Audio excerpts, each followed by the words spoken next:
I put the bodies together, and this is how it looks. I decided to pleat the front part of the bodies instead of gathering, because it looks better, and it was really a mess with those gathers down here. I put a pin to close the dress. As you can see, I already attached the skirt, and this is the inside of the dress.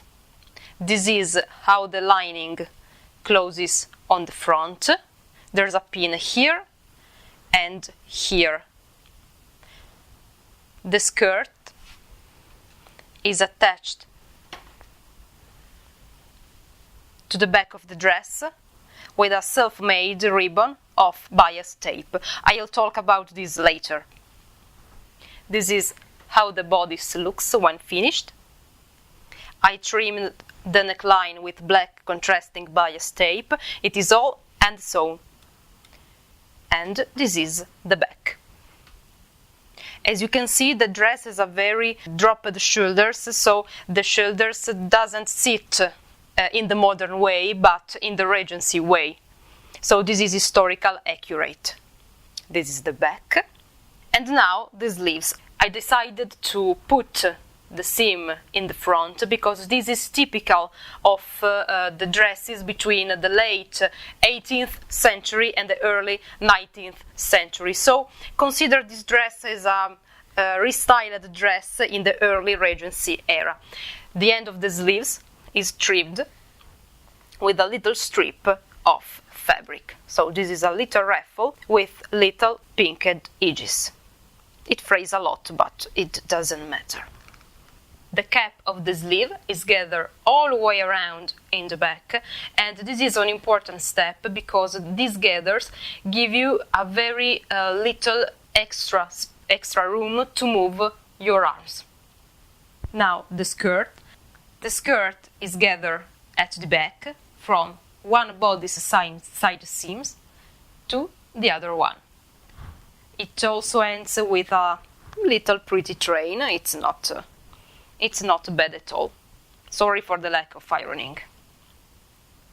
So this is the back. And now we're going to talk about the front. The dress is flat on the front sides of the skirt, and a side is open because this is a crossover dress, so you need to cross the edges of your dress to get dressed. This is how it looks on the inside. So this is the right portion of our skirt. I decided to close the dress in another way than the pattern calls, and I decided to make an extra panel of skirt as in the pattern instructions, and this extra panel, it's really wide, simply ties with self-made bias tape with another loop on the back. So to wear the dress like this, you just have to tie the ribbon of your extra panel with the extra ribbon you sew at the back. It's a little tricky, but with two other hands you can tie it safely. For sure I'm going to wear my dress with full undergarments, so petticoat, stays and chemise. So you have to use your imagination to figure how it will look when finished. This is how the skirt looks on the inside.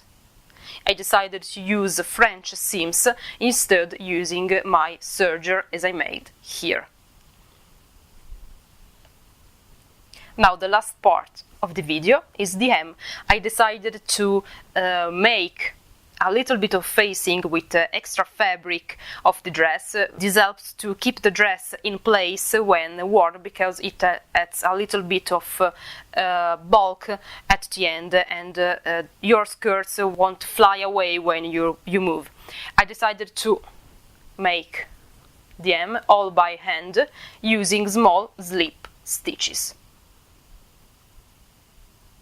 And this is because I didn't want visible stitches on the outside.